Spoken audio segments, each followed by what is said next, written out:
Welcome to Tuning In. I'm your host, Bianca Lamus.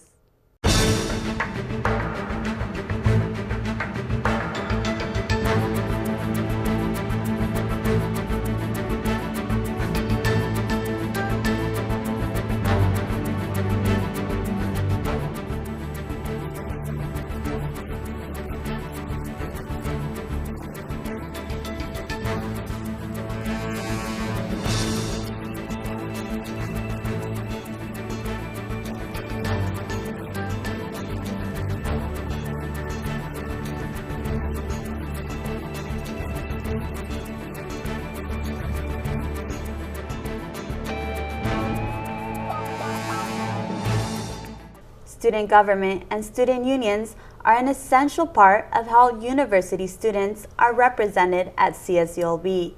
Every year, various new officials are elected into a wide spectrum of student body positions. Whether it's head of a student organization or student government, every newly elected official brings change to their term. That's why today, I invite you to stay tuned in so you can get to know two newly elected leaders before they take their seats in office. Now in studio, I'd like to welcome to the show our first guest, CSULB's newly elected editor-in-chief for the Union Weekly, Molly Shannon. Congratulations, Molly, on the new position, and welcome to Tuning In. Thank you. So, you're actually a film student, right? Mm-hmm. How did you end up with the Union Weekly? Well, I can remember my senior year of high school. I came to CSULB. I was touring different campuses, and I remember picking up an issue of the Union Weekly and being somewhat confused. I was like, what is this? But I started reading it, and I discovered just what it was, which is one of the campus newspapers, and I liked what I read. I thought it was pretty funny and clever. So the very next year, my freshman year, I just decided to sign up. And that's what kind of led you to running for editor-in-chief, right? Yes. And so what I've heard from people is that the Union Weekly is kind of like this fusion between newspaper and a magazine. Why do people say that? Well, it's not quite a newspaper, but it's not quite a magazine. It's kind of like a hybrid. Mm-hmm. We tend to lean more toward magazine style, but the only difference is we print on newsprint. And the stories that we write aren't always going to be hard-hitting news. They're more opinion-based, whether it be entertainment news, music, literature, just all sorts of subjects. So there are various positions that someone can undertake at the Union Weekly. Can you tell me a little bit more about those? Well, besides editor-in-chief, there's editors for each page, such as what I was talking about, the entertainment section, literature, music, opinions. So those editors manage their own pages, respectively, and they manage what content goes on, and they figure out the layout every week. And aside from that, there's contributors and staffers. What kind of programs do they use for layouts and so forth? Right now, we primarily use Adobe InDesign. And it's something they can go to the Union Weekly and just start learning? Or Right. do you have to sign up? What's the process like? If anybody wants to learn InDesign, all you have to do is come to our office. Especially if you're a new editor, everybody's welcoming and will teach you how to use it, as well as the other Adobe programs. And did you start as an editor for a page, or did you just come in and become a volunteer with the Union Weekly? Well, I did start out my freshman year as just a regular contributor and worked my way up to a staffer, and this is my first year as an editor. I manage the food page. And I myself have actually written for your food page. Right. What is the food page about? Food section entails anything from your favorite recipes, talking about those, and accompanied with pictures of you, making your favorite dishes, or restaurant reviews. That's more what I tend to go for, is the reviews of the trendiest restaurants, where everybody's going to eat, and just anything food related. I've had people send me recipes and they're vegan or vegetarian, just anything you can think of relating to food. I know you've had some articles about maybe trending pizza or trending just places where people like to go to eat. If I asked you right now, what is your favorite article that you've put out this year, or maybe one of your contributors have, which one would it be? I think it wasn't just one. I think my favorite that comes to mind is a spread I had about favorite coffee shops. I had a couple students submit their favorite coffee shops. I had someone talking about Porthos and Polly's in downtown Long Beach. That was just my favorite because I just love coffee drinkers. I love coffee myself. I mean, but I think it's becoming a problem actually. And so let me know, what kind of contributors come to you to write about food and so forth? The ones who love food are obviously the ones who go on Yelp all the time. They're always using the latest, I don't know, food apps to figure out where the trendiest places to go. But aside from that, just most of our contributors are going to be freshmen that just find a genuine interest in our paper, and they come to us looking for a cool place to hang out and just express how they feel about certain things. And you mentioned that the Union is a cool place to hang out. Can you tell me a little bit more about why it's such a nice place to go to? Well, our newspaper is known for not being the typical run-of-the-mill newspaper. We have people like staffers just hang out in the office. You know, it's not one of those stuffy old buildings. We have video games in there. We have, you know, computers. People would just watch and chill out. And there's always going to be food in the office. It's more of a friendly environment rather than just work focus. We do have fun when we work, so it's just, you know, more chill out. So it seems like there's a lot of fun when you come to the Union Weekly, but when do things get serious? Things definitely get serious on Saturdays. That's when we put the entire paper together. Wow, that's a Saturday. Right. That's a big commitment. Right. We stay there for a long time. I don't want to even say it, but again, like we're all really good friends, so sometimes it doesn't even feel like work. It feels like just hanging out with your friends, but yeah. Why do you think your writers are so loyal to the Union Weekly? I feel like as a team, we instantly bond on those Saturday nights. Like every time someone comes in the office, you know, it's friendly environment, very welcoming, and that makes people want to stay. I think that they just feel that genuine sense of unity, and I feel like we're all just a group of normal kids that just want to, you know, have a good time. And in the future, when you go out and look for a job outside of CSULB, would you want to write for a paper like the Union Weekly, or would you go for for something like the Daily 49er? Working at the Union definitely makes me tend to lean toward more publications similar to ours, like OC Weekly, LA Weekly. It's also inspired me to write just for more magazine type of things, like maybe Entertainment Weekly. It's just, I tend to like that style now, now that I've been working at the Union. And if you could sum up your experience at the Union Weekly, what would it be like? My experience at the Union, again, I feel like it's just so laid back. I mean, people are silly, you know, we joke around, but we still learn a lot from each other, and we'd be able to grow pretty well in that environment. And so now that you are president, or you're editor-in-chief of the Union Weekly, what do you think will happen to your food page? Will you still run it? Who will take over? We're actually having interviews this week for a couple of different positions, including food, because now I'm going to be overseeing the entire paper. So I'm hoping to select the next food page editor very soon. Have you had a meeting yet kind of telling you what your new responsibilities will be as editor-in-chief? Not so much. I mean, the past editor-in-chief and I have been discussing it recently, and we have a pretty good idea of where we're headed next year, what direction we're going to be going in. And, you know, there's obviously a process that you go through when you're trying to run for a position as high as editor-in-chief. Can you let us know what that was like for you? Well, yeah, I started as a contributor. It's kind of, you have to work your way up. You can't just one day be like, hey, I want to be Yeah. editor-in-chief for the paper. Well, I mean, technically, the position's open to the whole school, but I think the board that selects the editor-in-chief, they want to select a person that's very familiar with the paper. They're familiar with the overall tone that we go for, and we just understand the whole message of our paper. And to my knowledge, there were actually various candidates who wanted the position. Can you tell me a little bit about them?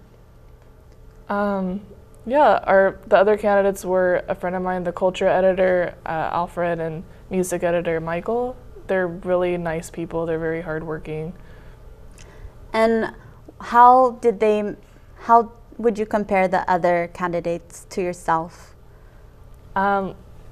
We're all pretty different, I think. We all have our different personalities, and yeah, I feel like because we're so different, it was hard to select an editor-in-chief, but I mean, eventually it has to go to one person.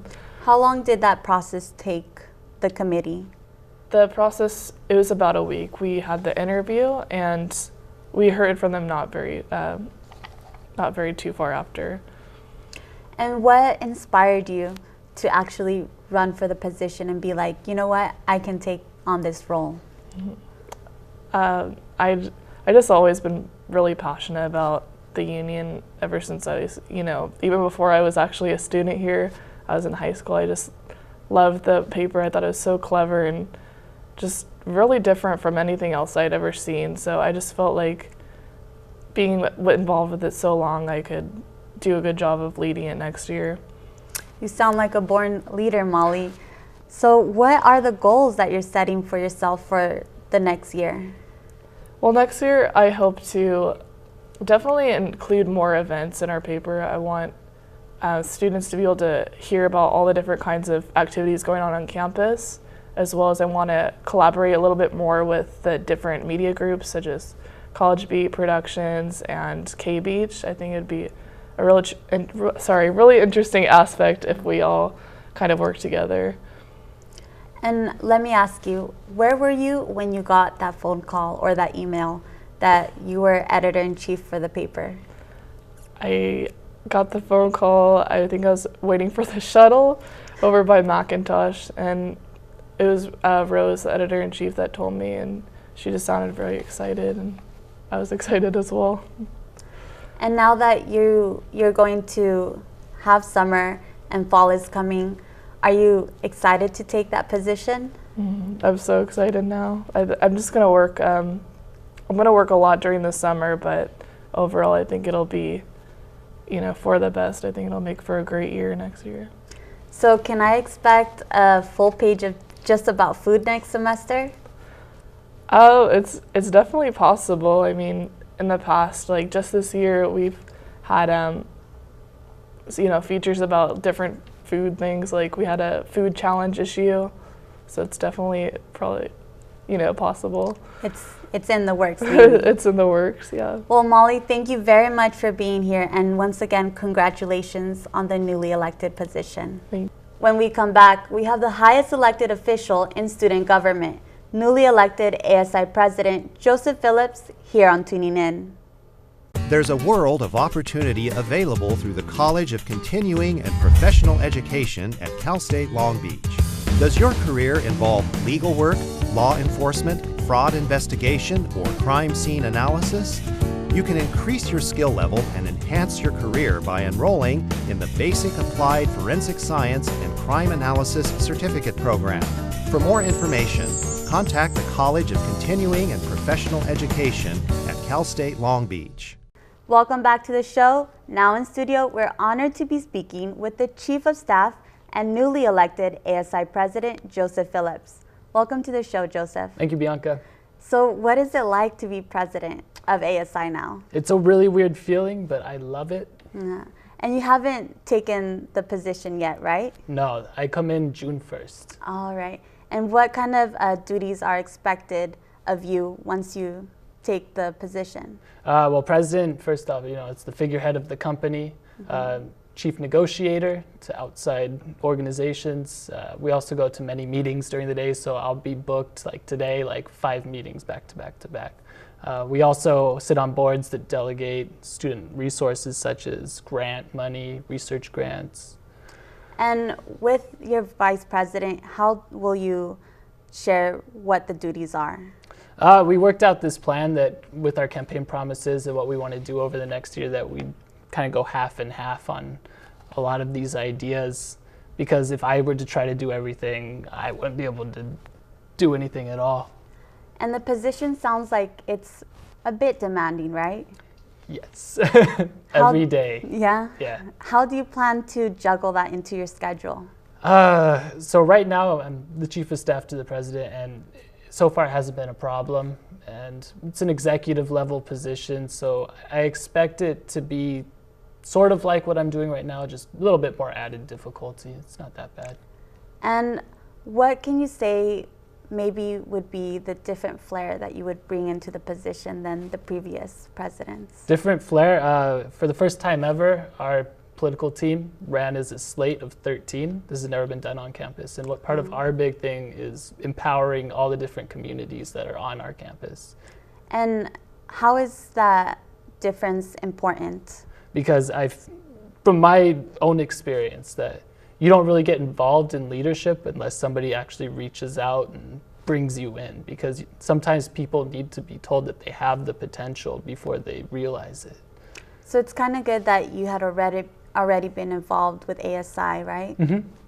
So did you always kind of want to be ASI president, or is it something that just gradually happened? It definitely gradually happened. I was never involved in any kind of student government up to a couple years ago when I ran for senator for the College of Liberal Arts, and randomly went out for beers with the vice president, John Bolin, and became friends. Nice. Ultimately became their chief of staff and kind of fell into it. But I learned that I loved advocating for students and being here on this campus at work. And actually, I've had some experiences with you at the Union Weekly, and I kind of saw how you campaigned, and you passed out some blue bracelets, right? What is the campaign trail like? Campaign trail, you come at 6 a.m. and you leave at 10 p.m. And it's very stressful. We tried to change things up a bit and be a bit silly and eye-catching. If you notice, a lot of our stuff was yellow, black and yellow. Very in your face. Yeah, very representative of our university, right? Yeah. And why bracelets? Why did you pass out blue bracelets? Well, when you get like a little placard or whatever or handbill that just has your face name, people are gonna throw it away. If you give them something that's kind of that they more can hip, take home. Yeah, take home. Yeah, then they'll keep it. Yeah, I kept mine. I still see the buttons that we passed out all throughout campus. It's really neat. It's always nice to put a button on your backpack, I think, especially when it's an ASI president type of button. And can you tell me a little bit about who your vice president is? Yeah, her name is Nairi Bagdasarian. She's a transfer student from Citrus Community College. Oh, okay. And this is her first year. And right from the get-go, I met her last summer, and it was like, I want her to be my running mate because she just brings so much drive. And how much experience did she have with ASI before running? She was our secretary for system-wide affairs. All right. Which she got the second semester. And is it very common for presidents and vice presidents to be involved with ASI prior to running? Most of the time, yeah. John and John were the exception. You know, they came out of nowhere and became president, vice president. They did a great job. Have to give it to them, but usually it's you move your way up. And what kind of pressure came with waiting for the announcement of being elected vice president and president? I was at the beach because I don't like to be in these very stressful situations. Oh, so very much like a Long Beach person. Yeah, so I got the phone call and then I was screaming, teared up a bit. Oh. And my girlfriend was right there. So Is she the first person you called? No, she was right there. Oh, she was right there. Yeah. And then right. My team was all there and shouting into the phone. It was great. And what do you do after you get that phone call? After you're done freaking out, I went over to the campus, got to be with all my friends. It was nice. Yeah. And the question that might be on like a lot of CSULB students' mind is probably, have you sought any advice from John and John, because they're very famous on campus? Well, I work currently right under President Haberstroh, which is one of the Johns. John Bolin also has been a mentor to me all the way through ASI. I work with them all the time. A lot of their projects were projects that I ultimately made into our campaign promises, such as parking ticket reform. That was originally a John and John idea. What is a parking ticket reform for viewers at home? It was the idea that you should have a parking ticket waived with the purchase of a parking permit. Oh, that's really nice. Yeah. I've had a couple tickets, I'm not going to lie. I had 2 on the same day. Oh, 2. So I became very passionate about that issue after that happened. And they're about $50, right? Yeah. So that's not very nice for a student wallet, right? Yeah. And let me ask you, what are some of the goals that you have set up for the following year? Some of the goals that we set up, so first off, 24-hour study center. And I'm proud to announce that my proposal went through, and there is going to be a 24-hour study center in the fall. Congratulations. Yes. And where will that be located? Do you know yet? The University Student Union West Wing. All right. So is there a whole new design coming? No. Mainly hiring staff and looking to see if we want to bring computers and printers. So you guys have kind of worked that into the budget for next fall. That's really nice, because there's never enough student study centers, right? Yeah. And what are some other goals? One of them is also affordable study abroad. Oh, okay. Part of our fee referendum from the spring semester, that was the increase of $16 to ASI, was that came from that idea that I had at our executive meeting, which was that we should fund study abroad grants for students.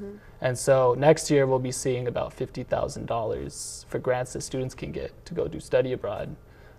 And during this summer, is there any preparation that you have to do for these goals that you've set for yourself? Summer is all projects. Yeah, it's not all summer. projects. Yeah, it's not summer at all. I'll be here every day, Monday to Friday, probably 9 to 5. So have you looked at your office yet? Yeah. Yeah. Do you know what type of things you want to change? Definitely the decorations. Yeah. Yeah. A lot of more black and yellow, or? I'll probably, we'll see. I like to put posters up everywhere because blank offices kind of null my brain a bit. So. All right.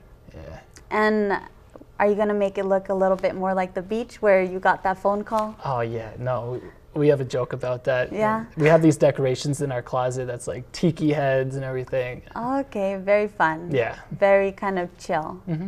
And have you spoken with any of the newly elected officials, maybe in ASI or just in the newspaper and so forth? Yeah, all the newly elected officials, with the exception of maybe 1, 2, or 3, I've contacted personally and congratulated and offered to meet up if they wanted to kind of get to know ASI a little bit better before they take office. All right. With the new newspaper with Union Weekly. Yeah, Molly. I know Molly, Shannon. so it kind of works out. She's one of our guests today too, so that's kind of cool. And can you tell me a little bit about what might be the hardest part during your summer break when it comes to preparing to being ASI's president? The hardest thing is going to be one of our ideas, which is, it's called Jobs for Grads. And it's the idea that we've floated around local city politicians and administrators here that we should extend the Long Beach Promise from school to the career, to set quotas with local businesses or agreements, contracts that says, hey, when you have an opening, that priority should be given to somebody who graduated from Long Beach State. Oh, that sounds like a So it's going to be a beneficial thing for students, right? Yeah, but it's going to be a huge undertaking, and it's already like stressing me out a little It's bit. making you shake a little bit. Yeah. And so let me know, how close will you be working with students in the following year? Every day. I mean, all of our staff is basically students within our governance. In class, my approach has always been, if there's something going on with ASI, or to keep them updated. And have you met our new president of the university? Yes. I've met President Connolly twice.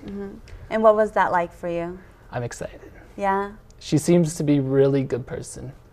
And she's really interested in what's going on with ASI. Yeah, we gave her a little tour around of everything that we do. And she, next day, emailed us back. We had all these presentations laid out for her, and she loved it. And can you tell me, why is student government so important here at the beach? Goes along with the concept of shared governance. You don't want somebody who has never, well, they have been in our experiences, but they're not kind of in our shoes right now. You want to be able to, through your experiences, kind of say like, hey, this is what's happening in my life. If something wrong is going on, if fees are skyrocketing out of control, you need somebody who's going to say, hey, like, you need to pump the brakes.